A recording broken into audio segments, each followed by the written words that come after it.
Joel Allegretti is the author of the Plague Songs, Father Silicon, which was selected by the Kansas City Star as one of 100 noteworthy books of 2006.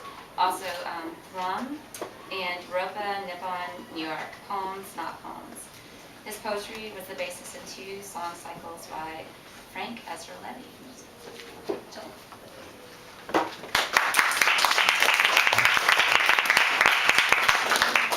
Thank you much. Thank you, KGB, for hosting this, and thank you, Smartish for including my work in the journal. It's an honor to see my poetry with Yusuf Komunyakaa and Thomas Lux. For me, too.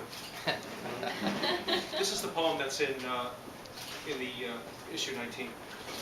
The title, it comes from the Red Book by Carl Jung. Magic is a way of living. And I have a little intro here.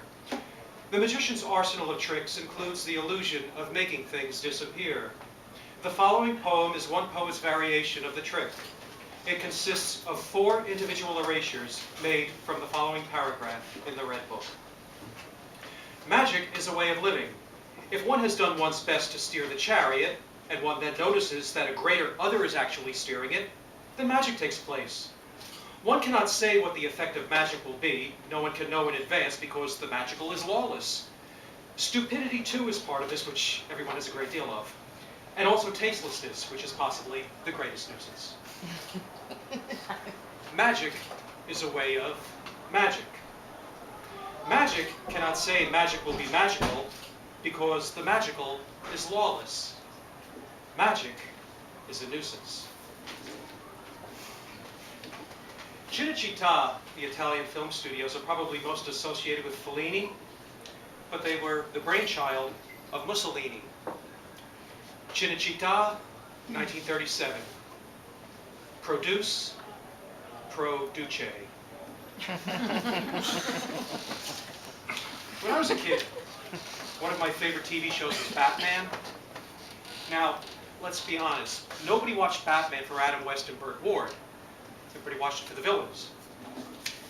This poem lists all the villains from the TV series in the order in which they made their first, and sometimes only, appearance. 33 of them. Holy Rogue, Season 1.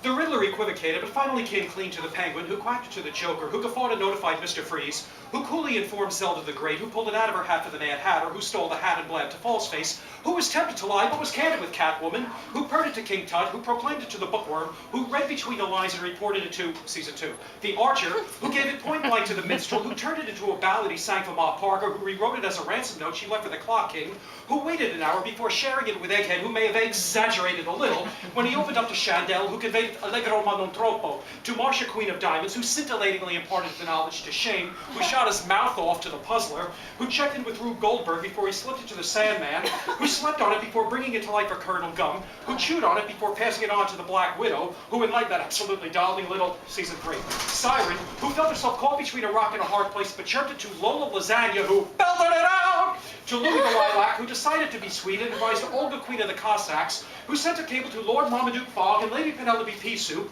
who wired Nora Clavicle, who made no bones about gossiping to Calamity Jan, who got Shane's permission to spill the beans to Dr. Cassandra's spellcraft and Kabbalah, who, as fast as you can say abracadabra, told Minerva, who also heard it from the network executives, the show's had its run and is officially done.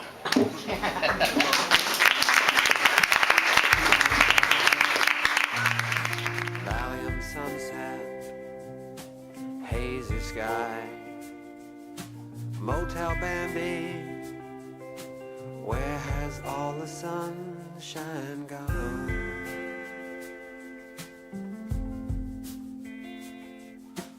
Mystic Rattler,